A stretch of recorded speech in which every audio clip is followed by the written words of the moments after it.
Okay, hi, I'm Becca Louie, And I'm Elijah Conger. and this is our project that we did for sleep. It's called Why Do We Dream? And we went to a middle school called Midway River Valley here in Waco, Texas, and we presented to two classes of seventh to ninth graders.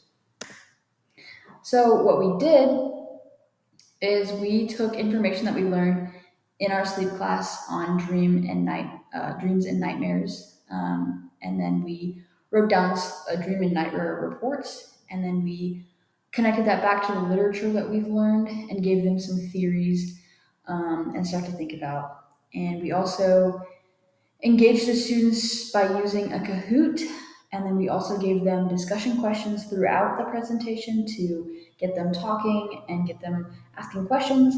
And then we also gave them a dream journal booklet at the very end so that they could continue to think about the stuff that we had presented in the class. And then as a final thing, we provided students with some sleep hygiene and research resources. So if they were interested, they could continue to explore those avenues of research and options. And if they're curious, we gave them our emails so that they could reach out to us for more information.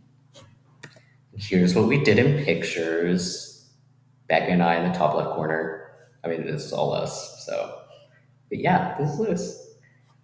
Okay, so for the outcomes, our total student population was 44 students. The duration of interactions, we didn't really count, but if I were to estimate, the questions were answered during presentation, which took probably about 10 to 15. Questions after the presentation generally took from 6 to 10 minutes, and then our Kahoot was our remaining time, which was about 15. And we continued to answer questions throughout the Kahoot, especially ones that we did not cover directly in the slides. And for our lasting resource, it was the dream journals, which Becca stated earlier, but it contains 2 entries: info on dream journaling, sleep hygiene tips, and sleep health and research resources from the snack lab. And here's pictures of it. Got the cover, white dream journal, some entries. And Yeah, so for some things that we took away from this project, a lot of it was on the planning end. We figured out that reaching out to we had a alternative school that we reached out to first, and that didn't end up panning out. Luckily, Elijah had a connection at Midway, but we first reached out to this other school, and they responded at first, but then as time went on, it kind of fizzled out. And so I think if we were to do this project again, we would be more persistent in our communication and maybe follow up more on those types of emails.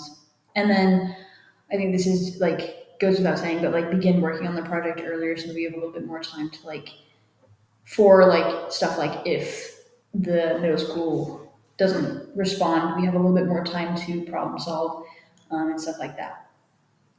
agreed. We need to practice our presentation ahead of time. We kind of winged it, but I think we did pretty good for winging it. But it would be nice to have a better flow of information if we practice it a bit better. And again, blocking out time with the presentation so everything gets covered. We had certain times where we weren't able to cover everything, so that would be nice to go forward to if we were to do it again in the future. For some of my favorite moments of the presentation, I think going in, I expected a lot more resistance to learning just because a middle school population is a little harder to deal with sometimes, and they don't always love learning about new things. But we had some really good students in there who showed a lot of interest in the topic and were asking a lot of questions. There was a group, the first class that we presented to two different ones.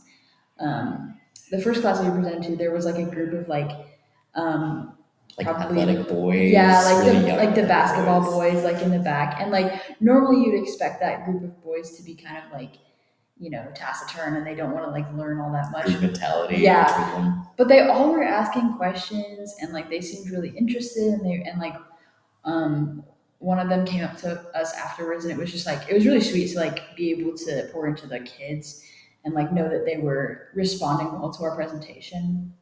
And then after the presentation, we got to talk to a couple of the teachers, and they were just so sweet, and they were so interested in the presentation itself, and they asked for some dream journal booklets as well. So we gave them some of the extras that we had. So that was just so fun. Yeah, and then yeah, just like being able to be around the kids and know that they were getting something out of it and having fun with it too. So I really enjoyed it. Yeah, for me, the after class questions again were really fun. We got asked a lot of questions about what does my dream mean. I have heard so many weird dreams from kids, I guess, now. The enthusiastic participation, as Becca said earlier, was really amazing. I mean, people were just raising their hands, waiting for us to call on them, and repeatedly calling on people who already raised their hands was really nice to see.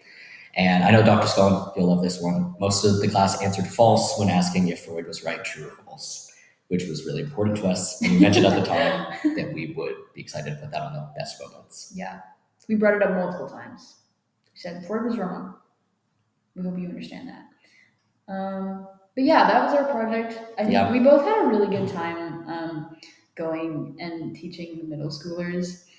Getting there was a little hazardous because there was a bunch of rain, but I think I learned a lot, and I learned, more putting together this presentation than I expected. So yeah, I think we learned a lot about teaching and putting together material as a teacher and lessons. Much more respect now than I had previously, I feel. Yeah. But yeah, thank you. Bye. Bye.